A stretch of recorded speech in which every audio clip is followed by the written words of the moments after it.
It's time to fulfill your oaths made in Carrick Cadrin. Slay everything that does not draw breath. And if some beast does get pulled back to life, then I relish meeting it in battle. Now we move. Charge for the honor of all Cadrin. Charge for your king. Charge for the Slayer crown. Charge! Ungrim Ironfist, the Slayer King. He is my favorite dwarf legendary lord, and he's actually one of my favorite legendary lords in the game ever since Warhammer 1. So he is an antithesis of the dwarves, really. A lord and faction that, instead of focusing on typical dwarven formations and tactics on artillery, gun line, strong, heavy armored infantry frontline, he instead charges headlong into battle, leading his Slayer throng, seeking glorious death against the strongest foes of the old world, wielding his great axe along with his Slayer axes and ripping to shreds the enemies of the dwarves in melee. You guys should really give him a try. I promise you'll enjoy it, especially if you're a dwarf lover, and even if you're not, you still might have a very good time playing him. So if you do want to try, what I wanted to do is actually give like a good, easy, somewhat quick and brief 15 turn run that'll see you get 3 provinces, a very good economy base, and plenty of options for expansion depending on what type of flavor and where you want to go in the old world. So looking at his faction, it's actually very underwhelming. The only really redeemable thing is pretty much the recruitment cost, because you're going to recruit a crap ton of Slayers, and the speed is pretty damn good too. For his lord effects, the upkeep bonus is great, melee attack is great, and Journey's End is okay. It would be better if the hit points were greater than 50%, but hey, I guess CA thought that was too strong in the past. So here are my settings. Legendary, very hard, of course. I like to keep it 200 strength, make it a little interesting. We'll go 70 and 90. I really like having orcs and chaos dwarves as the final boss. That's cool. Max out the AI modifiers, and new, you do have to enable Iron Man to get the old legendary difficulty. So first thing we'll talk about is his army composition, because you're going to be using these units for pretty much the entirety of this guide, and you're going to be using them to great effect. So the big thing to note is that the Trollhammer torpedoes actually got changed. They have 170 range. I'm like 99% sure it was not this before the patch. They also have flaming attacks. The big thing with them is that, like, because they have such high range now, is that they function more similarly to Quarrelors, just like crossbowmen, right? So it's just kind of really nice that you can kind of fire and forget. They absolutely obliterate large, but you know, we really don't have a problem with that because we're going to be Slayer spamming, right? One thing to note about Slayers is that they have 0 armor. What does that mean? You kind of have to use them as like your quick, for a dwarf, shock like cavalry, right? Like, you really always want them to get a charge in. You really want them to initiate fights, and preferably you want them to be engaging in melee, suffering the brunt force of the enemy unit at the same time, if that makes sense. So you got to use them in a supporting role. You engage with your heroes and or dwarf warriors, and then you sling your Slayers in to really get that big DPS. You start with a runesmith, which is excellent. What you want to do here is just rush for rune, wrath and ruin. You can go hard on armor. It's okay with Slayers. It's actually a little bit better than it would be, but it's really only 5 armor. That's such a small amount that I don't even think it's worth it. I'd rather just go pure offense and get the 5% weapon strength. So one thing to note about Ungrim is that, yes, he's not the focus of the DLC, but he still benefits from it, right? So like, now we get the Dragon Slayer hero, we get the Daemon Slayer legendary lord, which might not be as good as the other ones, but still, just having the thematics, the pure Slayer army, the Slayer focused theme is just really nice. We also get early game Slayer Pirates. Now, they have low ammunition, but they have very high damage, very good armor piercing damage, fire while moving, so you can use them to kind of run around the flanks, you know, face the enemy, fire, get a volley or two in before attacking, and do a very good amount of damage that way, and obliterate those weaker backline units like range, archers and stuff like that. Embed the hero, and I'm going to get right into it. You're going to always, no matter what strategy you want, you're always going to want to fight this battle. Onward. Now, you can auto-resolve the first battle, but I don't recommend it because you're going to lose models on your ranged units, and you never really want to lose models, almost ever, right? So I almost always set up my battle line in an early game like this with the Slayers on the wide flanks. What's going to happen is that you'll use the Slayers kind of as like your your cavalry, right? They'll protect your flanks. They're your fastest unit that you'll have as a dwarf, and they obliterate the enemy, any type of enemy cavalry. It's actually disgusting, right? Get your handgunners and your iron drakes in a pretty good position, and then what's going to happen is when their melee tries to get engaged on your range, you can use your dwarf warriors with shields and your hero as a legendary lord to kind of intercept those melee. And at the same time, what you'll end up doing is utilizing your slayers to get really good attacks in, kind of like flank attacks where they're not the focus of the enemy unit. Because if I just head first charge my slayers, right, what's gonna happen is that they're just gonna take an incredible amount of damage, and that's not good, right? We really don't want to do that. We are gonna be a little bit careful for that orc war boss because they're strong as hell. So I'm focusing on these archers, but as soon as my slayers close in, I'll start focusing my range over here. I'll get a flank in over here and hopefully increase the speed. Melee attack, get the handgunners to get a little bit of damage over here, and then I'm going to switch Ungrim as soon as these guys start to break. And I'm going to go pure offensive with his Red Ruin, and then hopefully just completely obliterate that guy. Switch to handgunners, and you see that he took a very good amount of damage there. And oh my god, that's exactly what I'm talking about. This is why I just really love Ungrim. Like, normally your dwarves are heavy armored, slow, and he's slow too, but they're heavy armored, slow, they don't deal a lot of damage, and they're not really focused on pure aggression. It's like a lot of your army compositions are focused actually on like using your range superiority to get kills. So I just love doing stuff like this where it's like kind of the opposite, right? It's like, it's a very unique playstyle. I still think you want to kill the legendary lords or the enemy lords during the battle to get more XP, but typically what I've seen is that the more value you get out of your legendary lord, that's how he gets the most XP. And like, very quick fight, nothing crazy, but generally the battle tactics with the early game army like this is going to be just like that. And you see here, we're pretty much incredibly healthy. The big thing is that we lost no models with our range. So I did mess up. I should have got more damage in with Ungrim. He would have got level 2, but oh well. So one thing to note about dwarves is that when you just regularly occupy a settlement, you'll still get Drink to Victory, the Gorak buff. So you don't have to do it right now in some of these field battles. If you know you're going to battle again in the turn and occupy a settlement, you'll still get that bonus buff. So instead, we'll just get to execute and loot. We'll get a little bit of gold and a little bit of gold. Now, there's two options you can do here, right? And they're both viable in their own way. After that first battle, you can take Ungrim. You can go right back here into these trees. You might have to actually march stance. But you go right over here in these trees. And then on turn 2, oh, excuse me, you can underway right here. Now, you won't be able to move after that underway. You won't be able to recruit. But what you can do is recruit your second lord. You know, when I play Warhammer 3 and any RPGs really, I like to get engrossed into the game and like the characters. Like, it's a role-playing game. So it's a Slayer King. I like to have Slayer-focused faction. So I stay that way. I would get a Daemon Slayer. So, but you don't have to do that. Get any lord you want and start recruiting. What you're gonna do when you get Ungrim turn 2 over here, you'll also get your lord from Karakadrin. He can go underway right here too. So you'll end up with 2 lords. You'll have an army of a second army with 2 people. So you can transfer that to Ungrim. On turn 3, when you take Karak Razik, fight the ogres. Not too bad of a battle, but just note that Azhag is going to be right here with maybe like a 13 stack, and then also he's going to start building his second army.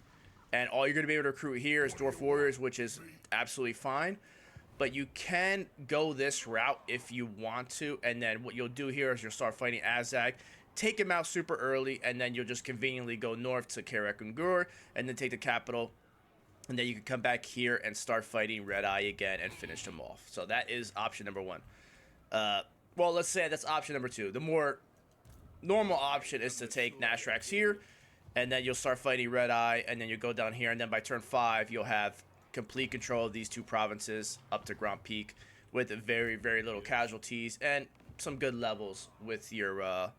Now, for economy, both are actually good. Now, it used to be all about industry, but you can actually go Training Depot. It's only a 20 gold difference early game. It does scale up to, I think, 60 gold, which is actually very, very minor. I would almost always go the Trader's Guild Hall just because getting all this oath gold, you can't see it right now, but they completely revamped it. No longer do you need 50 oath gold for some of the best character runes. They're very, very expensive now. So we got Nashrak Slayer here. I do recommend that you fight this manually, but for me, because I've done this campaign 1 million times, we'll just auto-resolve it. And you see when you do auto-resolve, look how many units you lose. So that's a big, big negative. The only thing about this is that we are going to stand by and recruit for a little bit, so it kind of offsets the fact that we lost so many models. You got Nashraks. Now you can recruit your hero. I don't know if Tough spawns on the Dragon Slayers. I know it spawns on the Lords, but just get any actual good trait. This is great. Even research rate is pretty good too, but I'd rather go pure combat focused. You can also recruit your next Lord. Again, for me, I'd rather get a Demon Slayer. And we'll get 5 Ward Save here. It's very nice. And we're going to start recruiting Slayers, right? So normally in the old patches, I would probably balance Slayers and Dwarf Warriors, because Dwarf Warriors, you do need a strong armored front line so you can actually utilize your Slayers properly. Having all Slayers early in the game before they get all their massive buffs doesn't work out too well. But as we can get Garrigan Ungrim's son, all we need to do is get 8 Slayers active in our combined armies, and we can get him by turn, I think, 3 or 4. So we're just going to rush Slayers a little bit. Set your commandment to Masters of Steel and Stone so we can get more recruitment, more Slayers. Ungrim was buffed a little bit. He got a brand new skill tree, skill line. So I did kind of lie earlier because he was touched. Now, they do share some of these traits with some other Slayer Lords, but these are just all awesome, awesome things. It makes the campaign so much better. All these anti-faction buffs, greenskins, undead, the Chaos Forces, they were changed so it's the Lord's army. So it doesn't just benefit Ungrim. So this is massive. Like, as we're going to fight a crap ton of greenskins early, now you get a 50% flat buff to the entire army. It's just huge. And again, for your Rusev, as I said before, just rush Rune and Wrath the Ruin. It's very, very, very good, especially against the Gabi. For research, you can go any way you want, but I like to just go 1 rank in the clans, get marching songs, more speed. All the speed that we can get is going to really, really help, especially the Slayers and those flanking maneuvers. Now, I would just rush, getting more Slayer buffs. Like, why not? Like, it's great, right? But the amount of tech you need to get there is just so goddamn high, and our control and our economy kind of is lackluster early. So after I get clans, just getting this 10% infantry speed, I just pretty much go heavy onto guilds. And that's it. You can end your turn, go on to turn 2. And as you can see, turn 2, you get your son's quest. Awesome. You can get into position. What I like to do here is actually just save my movement speed and get, we'll just go 29 here. We'll put Ungrim into ambush stance, see if we can get this army out of that settlement. It doesn't really matter. You don't need to do it, but, we do excel in field battles even though we are dwarves, right? So our commandment did go into effect. So with our other lord, we'll just get 3 more Slayers. So we can try to get that quest done, and then we'll get some Dwarf Warriors from there. Can move them up a little bit there, keep them in ambush stance, and you see, even though we auto-resolved that settlement battle, we'll be capped out next turn.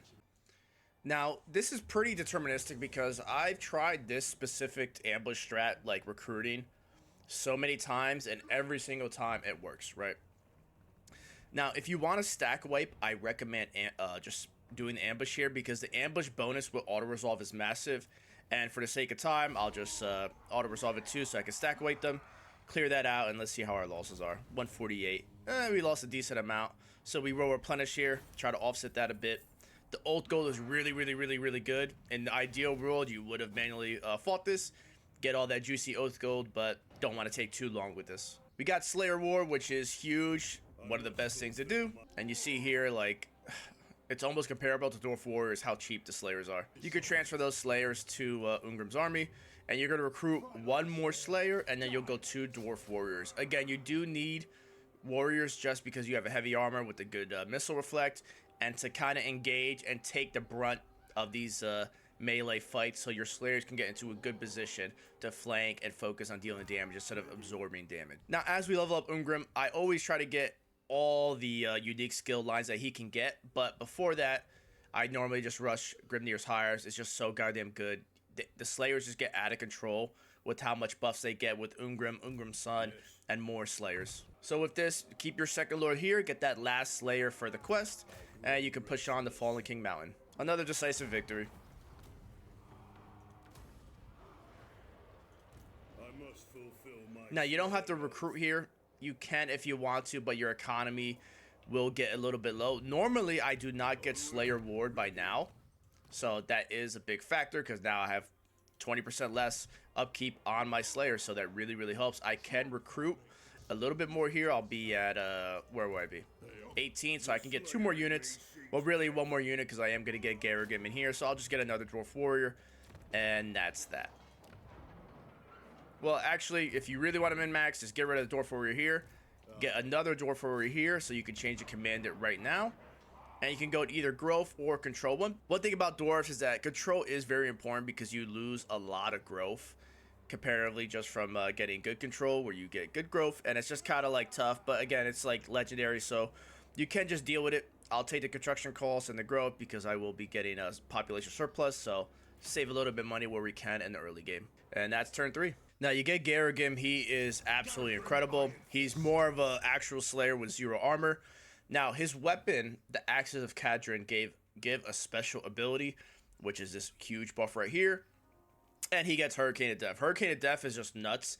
It's a very, very small vortex spell, but it does absolutely ridiculous damage. Like 100% armor piercing damage over 6 seconds. It just obliterates infantry blob. You do have to get him into an infantry blob and then use Hurricane of Death, right, to get the maximum effect. Now from here, you can march stance to the border, and we're gonna get our supporting lord over there too. And what's gonna happen is next turn, by turn 5, you see they have no army. All they have is their capital, Grand Peak. You can even auto-resolve this battle. And then we're gonna have both of them attack and take the capital for Red Eye next turn. Get your secondary lord in position. Get Ungrim out of march stance and start sieging. Couple really, really weak army here. You can auto-resolve this. I think it's a close victory with no losses, so you can do that. The manual battle is very, very, very easy too, but because we're not going to be fighting for a while, if you really want to auto-resolve it, go ahead.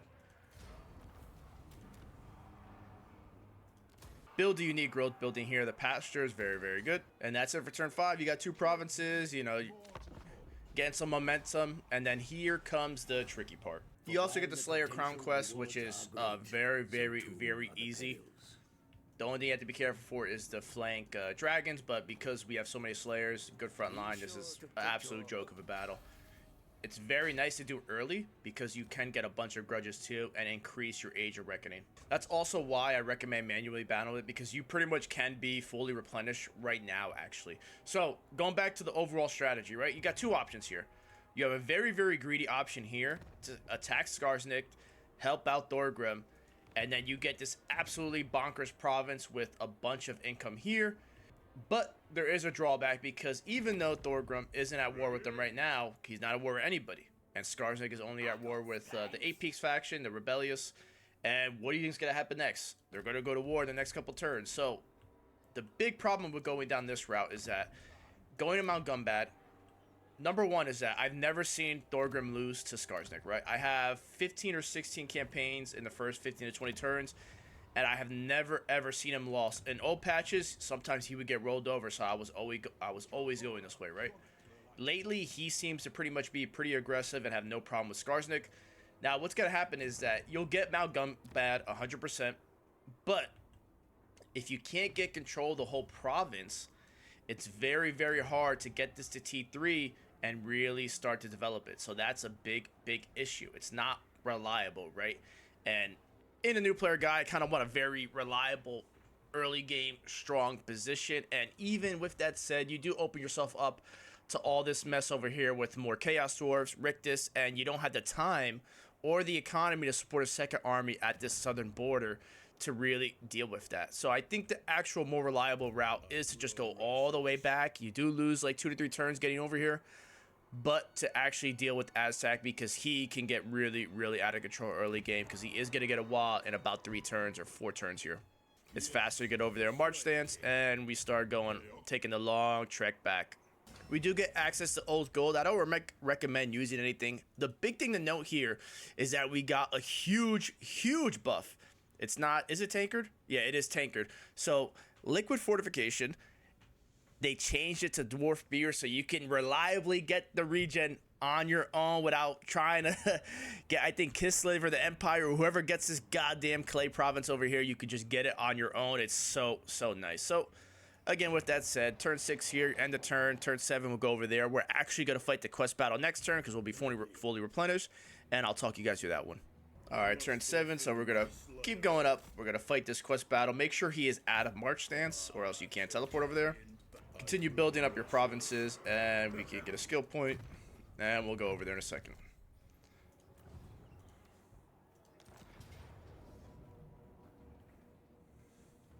And even with this kind of basic army, the starting army, just more Slayers, some more Dwarf Warriors, we are incredibly strong.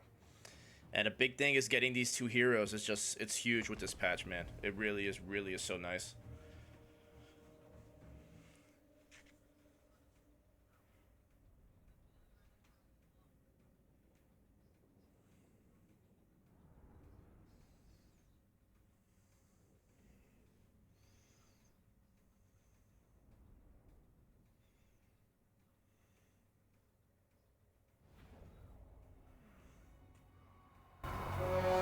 Slayers, I see before me the Zangunas and its filthy minions. Even now, the vampire stands there, chanting filthy Ungi spells, trying to summon some abomination.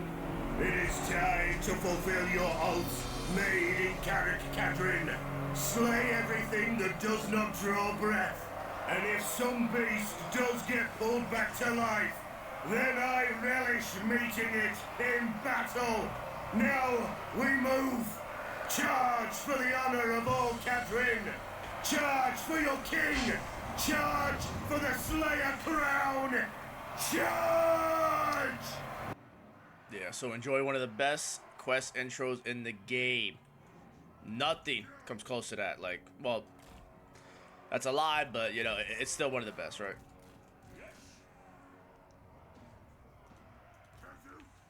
So set up your army here. I'm a fan of hotkeys. Yeah. So get them up here. We are going to move the handgunners up on the front line. And again, like I said, I like having these that actually need a line of sight. It used to be the torpedoes too, really not anymore. And you can go set up the army like this, spread them out. We can use a Dwarf Warrior behind on the rear line. And we're going to save 2 Slayers back here, because there are going to be reinforcements coming. Keep them on the flanks. We're going to obliterate their flanks. They're going to have their wolves and their black knights on both sides. And we're going to have no issues with that. One thing to note too with these infantry focus armies against things like Cav, like fighting in the woods, is very good for us. Can move them up here. Alright, we'll start the battle. Gonna send our heroes in there. We're gonna see if we can just assassinate Zacharias right now. We are going to move up a little bit. I don't know why he's running. Do that. I don't know. Maybe it's the patch. They normally just kind of like go in. A little weird. But then know is that they do have actual Karn rays here on both sides. We don't have any magical attacks, I believe, except for Garrigan. So we'll just throw Garrigan over here, see if we can get that side of the Karn waves, and then we'll use our Runesmith with Rune of Wrath the Ruin to obliterate the other side. So we are moving now. That's great. Try to get the charge in. Again, we want to be aggressive with our Slayers. Make sure they get the charge damage in. We can move all our Dwarf Warriors up. Where are the Karn Wraiths actually? Oh, they're over here. Alright. We are going to keep the Slayers back here. Garrigan can get the Karn Wraiths over here. See, get our lines going. He's not doing anything. Sorry about that. And you see they kind of just like absolutely destroy cavalry. Like the anti-large bonus they get is disgusting. Move them up here because they're going. Reposition. Get that Wrath and Ruin going right here. And you see they're just going to take massive, massive damage right there. Oh, not really. Their setup is a little bit bad in that area. Let's see, we get this flank right here. Their cavalry is coming. We'll actually send Garrigan over here. Start intercepting that dragon. He does not have anti-large like normal slayers. He is anti-infantry. But he's still very, very, very good dealing with that.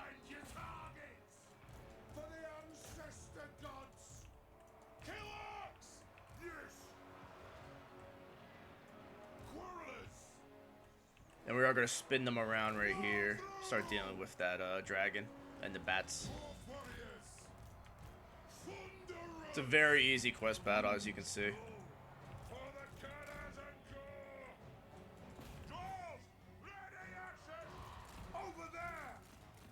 Ooh, oh my god. What the... what the hell? Hopefully he engages.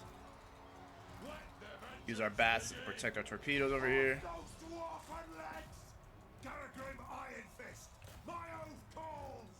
Oath sworn. Kill Earth. It is a reckoning. Slayer. Attack this flank over here. Yeah. Now he is getting crapped on right here, but again, no armor against an armor-piercing dragon. It's gonna happen.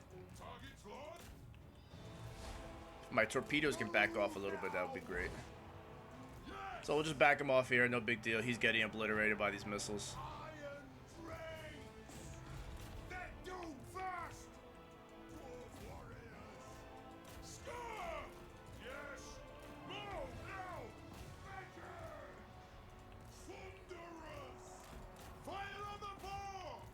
This is the only thing annoying about vampire counts is that they have such just massive numbers, and all those wolves and bats. Let's look what they did. They just like they get on your range, and then there's nothing you can do really.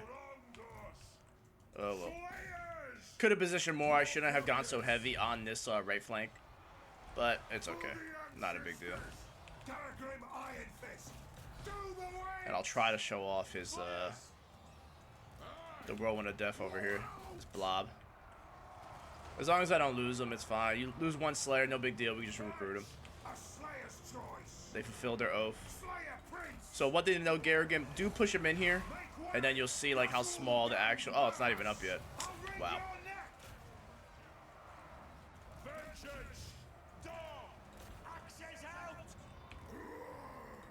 So actually a very disgusting battle on my part. Did really, really poorly, but... You know, it just kind of show you how easy it is. And that's that. You get a crap ton of replenishment after this. You get the Settled Grudges. You get the Slayer Crown. It's just... it's so nice. So nice getting this done nice and early. And I would take the replenishment here, but rather just have the Oath Gold. We're in our home territory. We're starting to level up. We're going to get some buffs. Get more replenishment with our heroes and Ungrim, and looking at the Slayer Crown, it's just kind of nuts.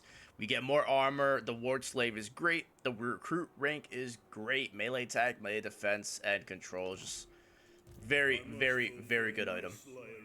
And that's the one really thing that's nice about Ungrim is that his items don't suck. Like, that's beautiful. Like, it sucks when you play these legendary lords that you really are like, oh wow, this is awesome, and then you look at their items like, what the fuck is this shit? Like, this is trash. Well, not with him. The only thing is the Axe of Dargo is a little lackluster. The upkeep's nice, but the ability is great, but it kind of just wish there was some base line where it was like weapon strength or something like that. But he'll get to like 1.1, 1.2k weapon strike with all his buffs up, so I can forgive him for that one. And you see, 2 turns will be fully replenished anyway, so even if you're like me, and like, oh shit, what the hell am I doing? Don't worry about it, guys, you'll be fine. And actually, you know what, we'll just get our second, we'll get another Dwarf Warrior over here, why not? Now, we are level 9, we have 2 skill points left. I'm just gonna save them this way, so when I get to Slayer, his actual, like, personal skill line, we can really heavily invest, and then get up to Slayer King, get more Ward Slave, the upgraded Journey's End, which I believe is 50%. I'm not sure. I gotta double check it, but the replenishment, the hit points, just like everything here is just insane. Like, it's just so goddamn good here. Like, the bonus versus more bonus versus large. Like, their bonus, I think, is 30 or 24. Okay, so it's like, it's just crazy how strong Slayers are. And that's turn 7. So you see, we are in the middle rank of the Age of Reckoning. Pretty nice getting those 500 subtle grudges. We really want to try to get a battle or two here in the next 4 turns so we can try to get at least a T2. They are going to fix this in a future patch, make it a little bit easier hopefully, but we'll see. Alright, so Azak finally in 8 turns able to get his province solidified, which is great. Now you always want to check the Diplo status. He went to war with Verms, I guess, and where is Skarsnik doing? Maybe this is the one campaign where Skarsnik wins, the one that I'm actually recording. Rank 2, 3 settlements. We'll see. All right, so you do want to check on that Azhag. What's he up to? Let's see. All right, he's not at war with anybody, which means that he's gonna go war with us really soon. So what's gonna happen here is that Azhag is gonna be over here. He's gonna have a second army here, or his third army will be here, and then he's gonna have another, most likely full stack in this general direction. And we're going to start pushing. The nice thing about this is that, let's see, what does he got? I have vision and I can't see. Okay. Yeah, I'm pretty sure there's no army here, but it says military presence. It might be over here. I feel like I have line of sight of it, but I don't know. We're going to pretend he has a full stack there. You know, it is what it is. Build up your economy. Now, one thing to note here is with Nastrax is that these are revamped. So your T2 buildings, like your minor settlements, you can get the highest tier for the mustering hall, your melee, and the highest tier for your range, which is, well, for the Thunderers and the Torpedoes, which is really nice. Now, I'm actually going to get a couple range later on in the game with the Grudge Breakers. I love the shotgun, like, explosive melee, like, theme units. Like, it's just so cool to me. Like, I always make my engineer with the double barrel. Like, I think it's really nice, and you know, it's more in line with like my playstyle as a Slayer King, going with like full aggression, getting into melee, getting into close range, and then going from there. So I'm gonna go a little bit Grudge Breakers, build up here, but again, like, you can do whatever you want. You can go full economy if you want to, and you know what, I actually might just stick with that, get more oath gold, start farming that, and then the third building, maybe I'll get some military. Now for here, we are going to get Dwarf Beer. Our control is getting a little bit out of control, you know, no pun intended. And we can use Beer because we are getting close to getting regen for Ungrim. And then end the turn. Now this is a big thing because we'll see what happens. The military presence disappeared. And disappeared. So I think actually this happens a lot. This is one of the more common scenarios, is that he goes to war with Draika. Tempelhof's destroyed. Draika's right here. Ostermark is still alive. Thorgrim still has not gone with Skarsnik. I still haven't ever had Skarsnik declare war on me outright. It's like the way they CI does the AI with them is that, like, they only fuck with Thorgrim. They have threatened me one time. Let's see. Are they at war? Yep. So you see right here, they went that last turn, they went to war with Draika. So this is going to be a very easy play style. I will explain, because I have done this I think 50-60 times. Sometimes they'll have 3 stacks here, two full stacks and 1 half stack, and they'll go to war with the Silver Pinnacle. I've seen that before. Most of the time they do go to war with Draika, and his forces are not anywhere in his provinces right now. His forces are going to be over here. Draika normally kind of, they go even, like, they don't stomp one another, but she normally handles an army or 2 of his. So another nice thing is that we can get some good boy points with Draika. Join her war. And I don't like going on aggression because we have grudges against them. We're going to want to kill them eventually, but we'll get some gold for now. I'm kind of upset because I keep trying to get a playthrough where they have a strong army over here, and it almost never happens. Like, we should get hopefully one nice fun battle over here, but it might not happen, guys. I apologize. And as you can see, like, everything here now is going to be a joke, and maybe by turn even like 13 we'll have the full wall province. Like, their capital settlement, decisive victory, no losses. Like, yeah. We're gonna get that gold settlement next. Oh, and this is the thing too that I love about the new patch is that besides his skill line, not a lot of direct changes, but you look at a lot of the old things that did not really matter, like Troll Slayer. Like, who were you gonna put Troll Slayer on in the old patch? A Thane, your runesmith. Now you get Garrigan. You already have your anti-large Dragon Slayer. You can get more anti-large. Like, it's really like Garrigan is not anti-large by default. All of a sudden, he gets 14 anti-large. Now he's anti-infantry and anti-large, you know? So he gets almost the same bonus. Getting that to 85 versus infantry and 84 attack versus large is just, it's huge. Like, I don't know. I absolutely obsessed with this patch. CA did such a good job. They're absolutely redeemed in my eyes, and it's just this already is an absolutely fantastic game, but it just got that much better. Yeah, so I really can like end the video here, but I do want to finish off the 15 turns to show you, and then hopefully get a decent battle against a orc wall or something like that over here. We really don't need the sparring chamber, especially in the capital settlement, so we'll get rid of that. And just make sure you always be aware of your surroundings. Again, like, just a faction effect. Just a faction effect. We can reasonably deduce that he has no army in this area, right? They're not getting raided in Nagenhof, Essen. They're not getting raided, but, you know, we will look at the strength. They might have had a field battle, actually. No, they haven't fought in the field yet, which is okay. And again, you see, like, Kirkemoon still hasn't touched us. Normally, Thorgrim would already be pushing into that. So this actually would have been one of the playthroughs where if you did fight Skarsnik off the bat with Azhag going to Dryka, you would have been set. Like, you would have been in the best position, but there's some RNG involved, right? So, like, in hindsight, that would have been the play, but then there's also the chance that we go fight Skarsnik, we stack wipe an army or two, we take Mount Gumbad.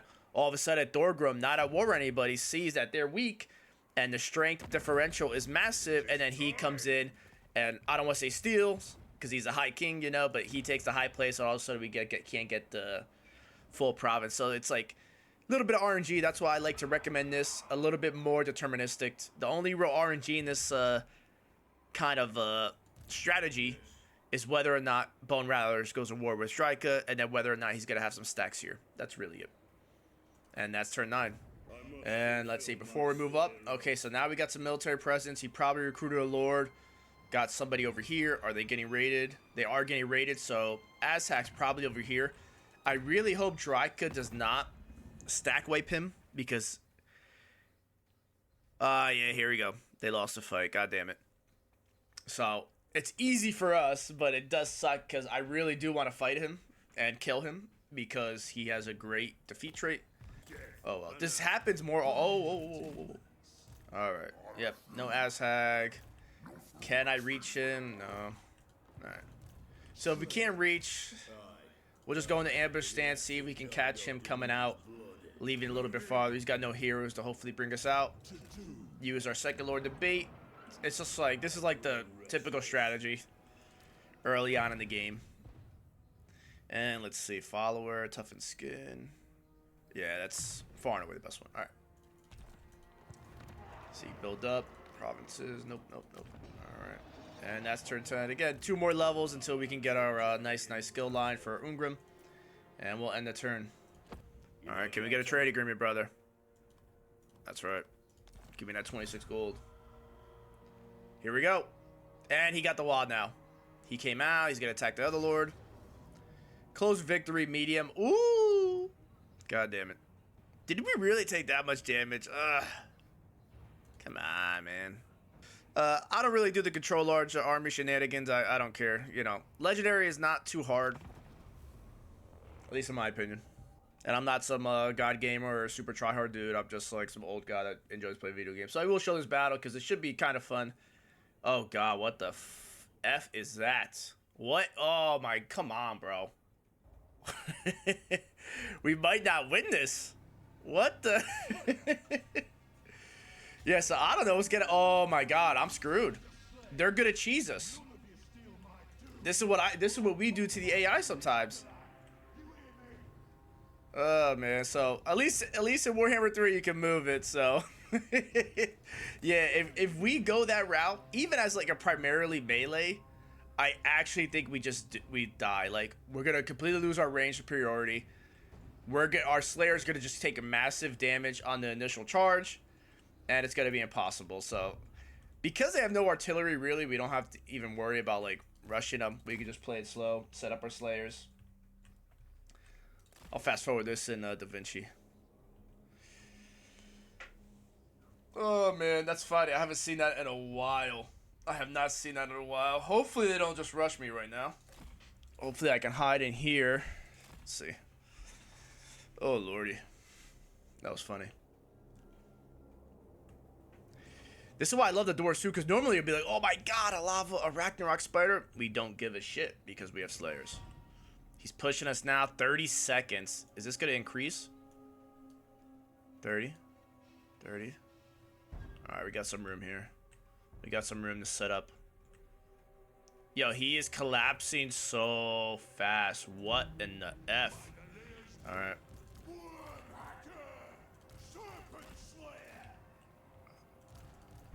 Set up a line over here. Defensive barrier. Go. And we'll use our forest as kind of like a... I don't want to say like a structure, but kind of a defensive mechanism, so we have some cover from their initial range while we set up. Let's see, we got good speed here. They are really blobbed up here. Now, this would be some great overcast, Rune or Wrath of Ruin here, right here. But I kind of don't want to cheese it. I kind of just want to just fight the battle normally, see what happens. And we got some time here to set up our guns, which is great. So we'll put them on the flank there. And we'll put the torpedoes behind them. Because they're both armor piercing. Torpedoes are anti-large too, so hopefully we can get some initial range fire on that Ragnarok spider. And it doesn't look like it. So we'll all control at the same time to spin it around. When you do that, just make sure you press R to put them in run again, because they always auto walk to maintain that formation. Let's go wide here. Let's see. Yeah, so he set up his line here, which is fine. Now, actually, what I'm going to do, I'm going to send Garrigan with some Slayers over here on his wide flank. Like, really wide. And what we want is to kind of just, like, obliterate. Like, we're going to go like this, and we're just going to, with those Slayers, massacre that flank and start collapsing. While we have our heavy armored Dwarf Warriors holding the center line, kind of. If that makes sense. Let's see. These should be enough. Maybe too much, but you know. And here we go. So we are going to send one wide flank. We're going to charge two here. We're going to charge two here. And we're going to move up our Dwarf Warriors a bit. We're going to engage our heroes as well. Now's a good time. We're going to back off our Slayers because the Goblin Archers are going to focus them. We're going to send two Dwarf Warriors over here. Some Dwarf Warriors over here. We actually do need a Slayer over here for the Lava Ragnarok. I missed that. Where's my torpedoes, actually? I forgot to move them. They are anti-large, so we'll just put them over here. We'll go melee attack. Now, those archers are going to do a lot to us, which is unfortunate, but oh well. Missed some Slayers there, too. And you see that Ragnarok spider just getting obliterated. The Dwarf Warriors and the Handgunners are probably going to do fine against that. Let's see. So we can start breaking. See, they're all engaged now. This is actually kind of a beautiful setup, because now we can utilize our Slayers as like our pseudo cavalry and start engaging those back lines there. Slowly getting them. Our second Dragon Slayer Lord is actually getting obliterated. Put Ungrim. Oh, never mind. He obliterated him. Great job. And you see, we route one group of archers. We just go on to the next. Taking a lot of damage here, but no big deal. Handgunners and the torpedoes are obliterating that. And we'll use a Wrath of Ruin here. And you see what I mean? Like, we kind of just obliterate that flank, and we slowly overwhelm one side of the formation. Now we can finally take this last group of archers over here. We'll move these guys up. Ooh, terror routed. It is a reckoning.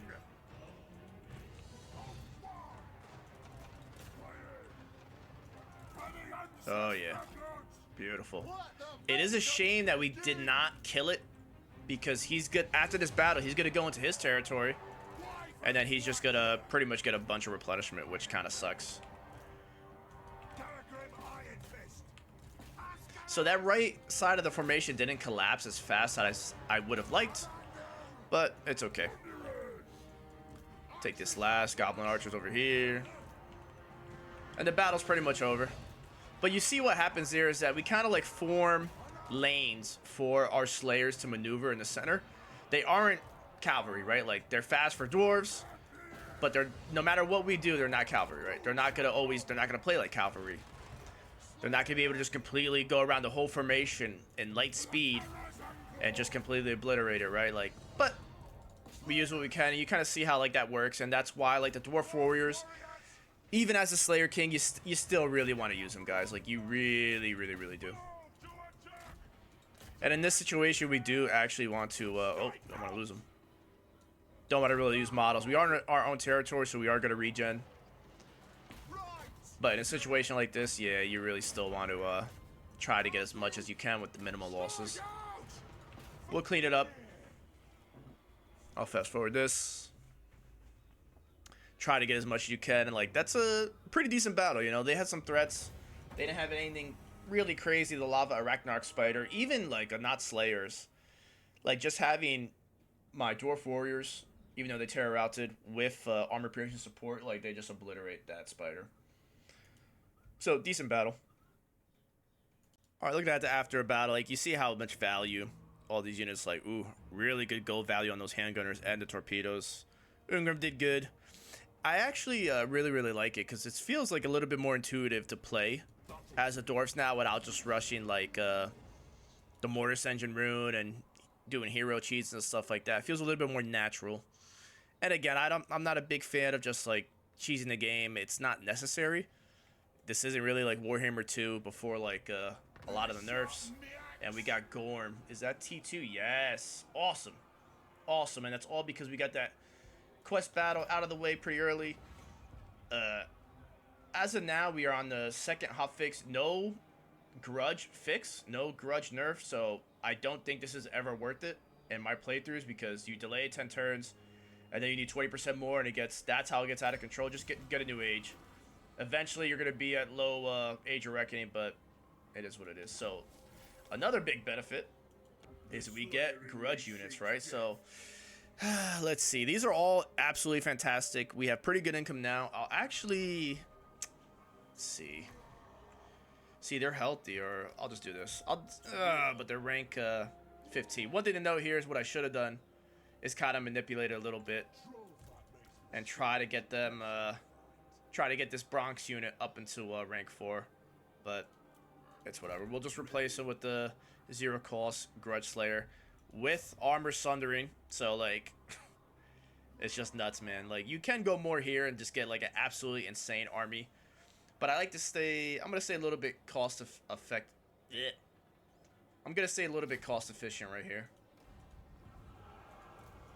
And, wow, I actually... So, the wall got wiped. That's actually awesome. Alright. Did we get level 12? No. That's crazy. Like, how did he not do enough damage? Get my lord in position here, hopefully. It's so tight here, I can't even attack. I can't use him. Let's see. Yeah, like, they're so battered, you can just auto-resolve this and lose almost nothing. Let's see. Sorry, phone call. Yep, so that's that. So this is pretty much over. I kind of wish we got to fight Azhag, but it is what it is. Turn 11. Can get Carrick Ungor next. Get that nice gold. I don't know if they have it, actually. And we can auto-resolve this. Yep. We'll occupy.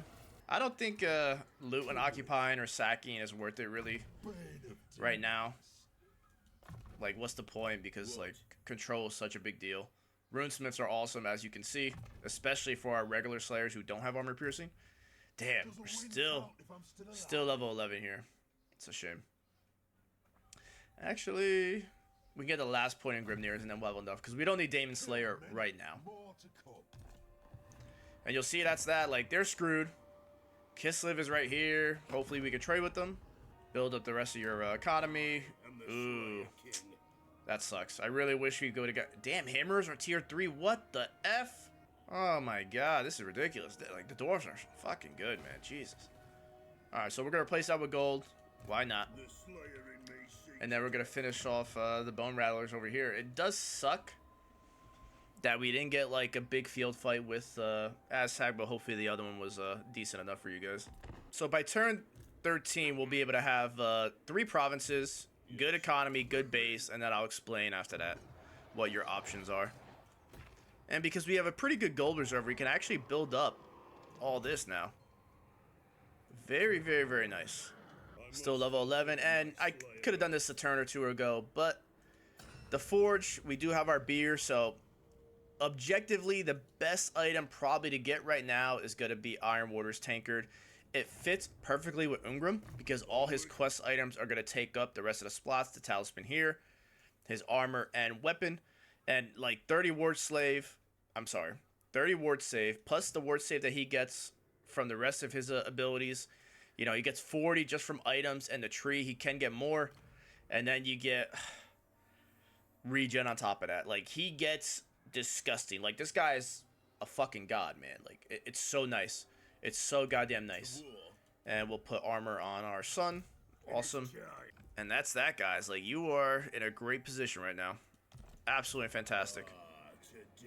Next turn, by turn 13, we'll have 3 provinces, which is actually a little bit faster than normal. Damn, no Aztecs. So, if you wanted to farm traits and make like a doom stack, you can. I think he gets 30... He gets like 20 or 30 spell resistance defeating Azag. That's his defeat trait.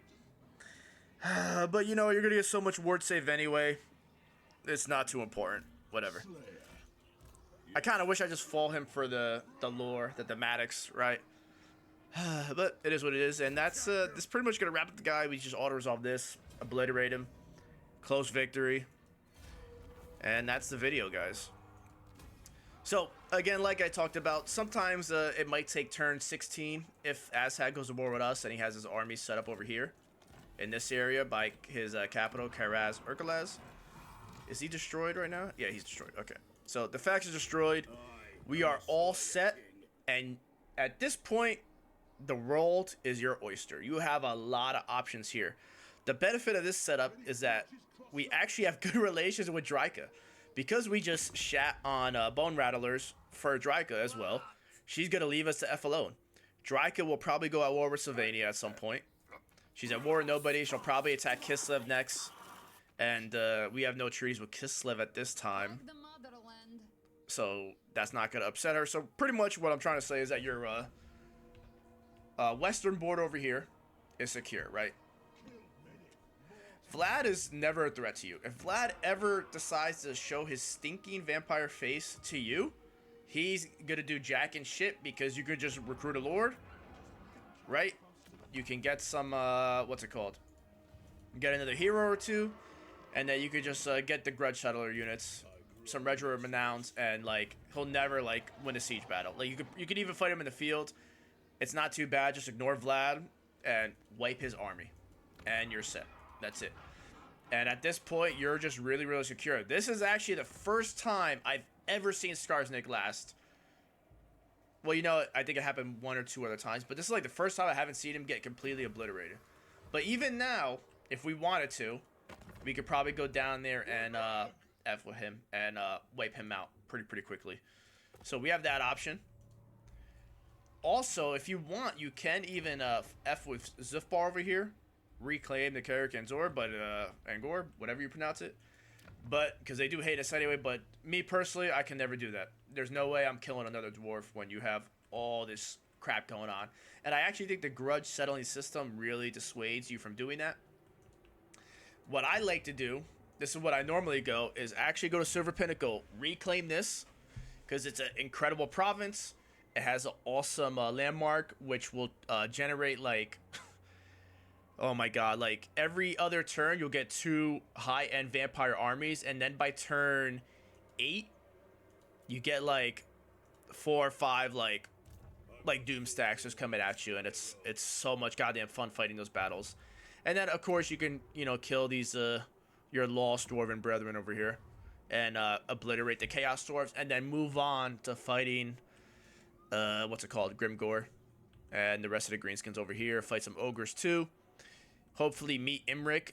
Get him strong and going. But one thing to note here is that, for me, I went 70 turns to 90 or 100 for the actual endgame crisis. So, I don't remember exactly, but I think no matter what, if you, let's say you get this capital right here, the Chaos Dwarves will spawn on their capital, even if they're destroyed, and they'll spawn a whole bunch of stacks. So that's something to remember right there. With that said, that's pretty much it. You can, build some relations here with Kislev, start killing vampires, start killing Dryka, and help the Empire out if you wanted to go that way. You can also just go through here too and start fighting the Slaanesh Warriors of Chaos. Azrael, you can meet up Malachi now with the new patch and, redeem over there. Get to know the borders, go to the Chaos Ways. Like, you just have so many options. It's actually incredibly amount of fun. For me, I think, again, I'll probably just go to Silver Pinnacle over here, reclaim that. But if by the time I get here, Thorgrim's still not a War of Scars deck, I'm going to go after him next. So, that's pretty much it. I wanted to be a 15-turn guide, but didn't get as many battles as I wanted. And that's it, guys. Mozu and Negron here. I hope you enjoyed. I hope you have a good one. And, of course, if you never played Ungrim before, please give him a shot. Like, I know he's not the focus of the DLC, but it's such a goddamn fun playstyle. Like, I used to hate the Dwarves for a long time, except for Ungrim, until I really started playing the rest of them. And then, he's always my number one, man. That's that. I hope you guys have a good one. Enjoy.